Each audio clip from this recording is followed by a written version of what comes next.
Good day everyone! Welcome to my channel. This is Hot Sports Balita. Para sa balitang sports, matapos makakuha ng banta si RJ Abarrientos, nakipag-ugnayan ng PBA sa NBI.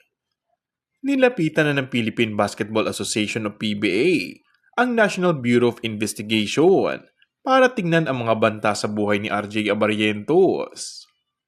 Ito ang komento ni PBA Commissioner Willie Marshall matapos makatanggap ng death threat si Abarrientos matapos ang pagkatalo ng Ginebra sa Meralco sa Game 2 ng quarterfinals ng PBA Commissioners Cup.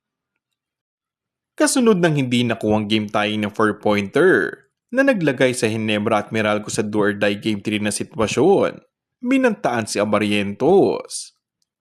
Sinabi ni Marshall kung gaano kahalaga na protektahan ng mga atleta mula sa mga ganitong uri ng mga panganib na maaaring ilagay sa panganib ang kanilang kaligtasan at career. Kung bago ka lang sa aking channel ay mag-subscribe at pindutin na rin ang notification bell. Maraming salamat!